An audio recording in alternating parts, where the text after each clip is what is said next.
Katika maadhimisho ya siku ya kuelekea wanawake duniani kitaifa jijini Arusha, sisi BRELA tumekuja kuweka kambi ya kutoa huduma mbalimbali kwa wafanyabiashara wa jiji hili.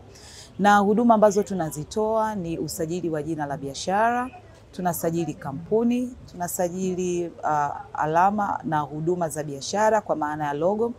Tunafanya jukumu la utoaji wa hataza, leseni za biashara kundi A, pamoja na utoaji wa leseni za viwanda. Lakini pia kuhamasisha na kutoa elimu ya namna ya urasimishaji wa biashara pamoja na umuhimu wa kurasimisha. Kwa sababu tunajua jiji la Arusha asilimia kubwa ni wafanyabiashara na hasa wanawake ambao wengi ni wajasiriamali. Hivyo tunapita kuwashauri na kuhamasisha waje wasajili au warasimishe biashara zao ili wasipitwe na fursa hizi mbalimbali wanazozipata katika mkoa huu au nje ya mkoa huu. Changamoto kubwa tuliokuta ni wengi walikuwa wanafanya biashara lakini wanatumia majina ya watu wengine, kwa maana ya nyaraka za mtu mwingine anapopata biashara zake, hakuona umuhimu wa kusajili. Lakini kupitia maonyesho haya na kuwapa elimu, wengi wamejisajili. Moja, lakini mbili, waliojisajili wengi tumeendelea kuhamasisha kuendelea kulipia zile ada mbalimbali za maintain majina yao, mfano ya majina ya biashara waliosajili. Ni mwanamama mjasiriamali.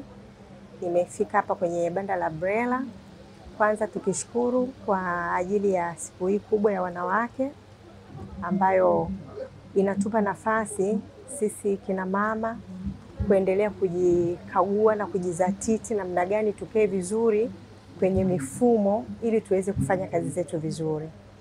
Nimeanza biashara ya mazao, lakini kwa sababu nina matumainio na malengo ya kufika mbali, ndio maana nimeona nianze kujiweka kwenye system vizuri ili nitakapokuwa niwe nimekuwa kabisa nikiwa katika mfumo. Nilikuwa na shida ya kupata business name kutoka BRELA, imenisumbua kwa siku karibu wiki mbili, lakini baada ya kusikia kuna mabanda yanahusika na siku ya wanawake Tanzania ambayo iko Arusha, nimekuja kwenye banda la BRELA na nimepatiwa huduma kwa haraka sana. Muda mfupi nimeshapata cheti changu ambacho ninacho hapa tayari.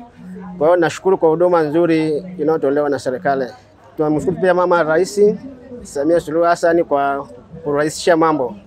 Kwa kweli nimefurahi sana. Kwa huduma ya BRELA nimeona vizuri na ninashauri vizuri, na nawataka wengine waje ili waweze kuhudumiwa vizuri kama nilivyohudumiwa mimi.